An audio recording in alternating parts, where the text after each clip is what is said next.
नमस्कार। आज हम एक ऐसी कहानी की परतों को खोलेंगे जो सदियों से हमारे बीच गूंजती रही है। तो क्या होता है जब एक छोटे से लड़के का इरादा, उसकी जिद इतनी मजबूत हो जाए कि वो पूरे ब्रह्मांड की चाल को ही रोक दे। आज हम ध्रुव की उसी प्राचीन कहानी को समझने की कोशिश करेंगे। ये कहानी एक बच्चे की मासूम सी इच्छा से शुरू होती है, लेकिन पहुंचती है एक ऐसे मोड़ पर जहां पूरा ब्रह्मांड संकट में आ जाता है। तो चलिए शुरू करते हैं। तो कहानी की शुरुआत होती है एक राजमहल से, लेकिन किसी जीत से नहीं, बल्कि एक गहरे दर्द से। राजा उत्तानपाद के परिवार में जो कुछ चल रहा था, वहीं से इस पूरी कहानी की नींव पड़ती है।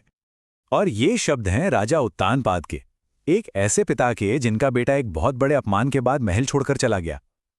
सोचिए, एक राजा कह रहा है कि वो एक जुआरी की तरह सब कुछ हार गया है। यही दर्द, यही टीस इस कहानी को आगे बढ़ाती है। अब ये जो पूरा पारिवारिक ड्रामा है, इसके सेंटर में हैं दो रानियां। एक तरफ हैं ध्रुव की मां सुनीति, जो बहुत शांत स्वभाव की हैं और हर जुल्म सह लेती हैं, और दूसरी तरफ है राजा की चहेती रानी सुरुचि, जो बहुत महत्वाकांक्षी है और जिसके दिल में ईर्ष्या भरी है। बस यहीं से सारे फसाद की जड़ शुरू होती है। हुआ ये कि ध्रुव अपने पिता राजा उत्तानपाद की गोद में बैठना चाहता था, लेकिन उसकी सौतेली मां सुरुचि उसे वहां से हटा देती है और बहुत बुरी तरह से अपमानित करती है। इसी अपमान से आहत होकर वो बच्चा घर छोड़ देता है। पर एक बात यहां गौर करने वाली है, शुरू में उसका लक्ष्य कोई भगवान को पाना नहीं था। नहीं, वो तो बस बदला लेना चाहता था। उसे अपने पिता के राज्य से भी बड़ा राज्य चाहिए था। और फिर जंगल में उसकी किस्मत बदलती है।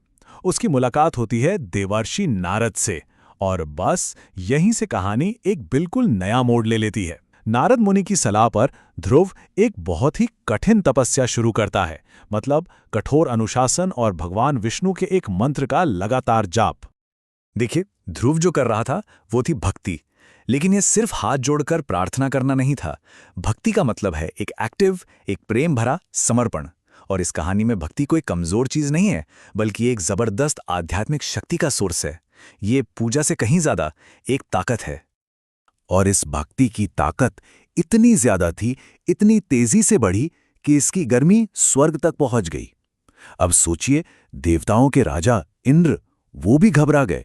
उन्हें लगने लगा कि कहीं ये छोटा सा बच्चा अपनी तपस्या से उनसे भी बड़ा ना बन जाए। तो इंद्र को लगा कि भाई कुछ तो करना पड़ेगा।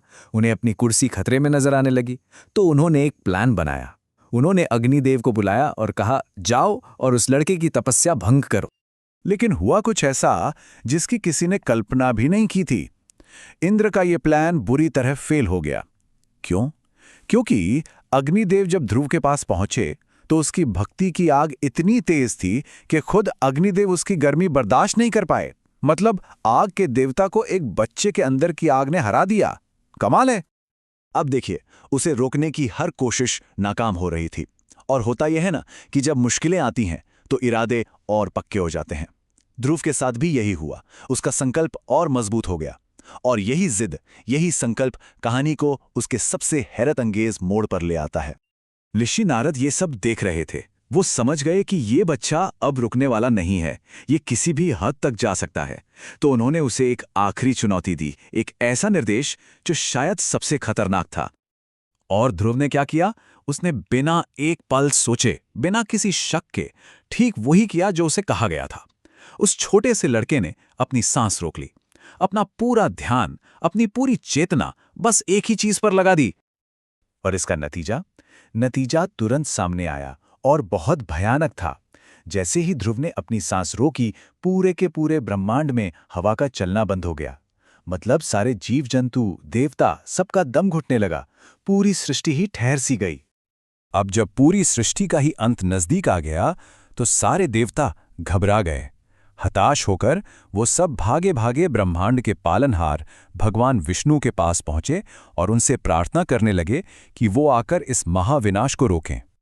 तो देवताओं की प्रार्थना सुनकर और उस छोटे से बच्चे की जबरदस्त भक्ति को देखकर भगवान विष्णु का हृदय भी पिघल गया, और वो खुद ध्रुव के सामने प्रकट हो गए।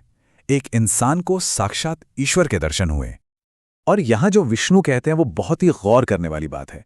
वो ये नहीं कहते कि मांगो, क्या मांगते हो। वो कहते हैं, तुम जीत गए पुत्र, तुम्हारी भक्ति ने मुझे जीत लिया है। मतलब भगवान खुद अपने भक्त के सामने हार मान रहे हैं। ये दिखाता है कि सच्ची भक्ति की शक्ति क्या होती है, वो भगवान को भी जीत सकती है। लेकिन रुकिए, कहानी का असली क्लाइमैक्स भगवान का प्रकट होना नहीं है, नहीं। असली क्लाइमैक्स तो अब आता है। वो है ध्रुव के अंदर आया एक बहुत बड़ा बदलाव। तो भगवान विष्णु, जो उसकी भक्ति से एक तरह से हार चुके थे, वो ध्रुव से पूछते हैं, बताओ तुम क्या चाहते हो, कुछ भी मांग लो, पूरा ब्रह्मांड तुम्हारे कदमों में रख दूंगा। और ध्रुव का जवाब सुनिए। जिस बच्चे ने एक राज्य के लिए, बदले के लिए घर छोड़ा था, वो कहता है, अब मुझे कुछ नहीं चाहिए, आपकी गोद में बैठकर मुझे मेरा घर मिल गया है। मतलब भगवान को पा लेने के बाद उसकी सारी दुनियावी इच्छाएं, बदला, राजपाट सब खत्म हो गई। उसे असली संतुष्टि मिल गई थी। तो आखिर में ये कहानी एक बहुत बड़ा सवाल छोड़ जाती है। ध्रुव घर से निकला था अपने पिता की गोद में जगह पाने के लिए, और उसे मिल गई पूरे ब्रह्मांड के पिता की गोद। तो फिर असली शक्ति क्या है? क्या असली जीत वो सब कुछ पा लेने में है जो हम चाहते हैं, या फिर उस चाहत से ही मुक्त हो जाने में है? जरा सोचिए।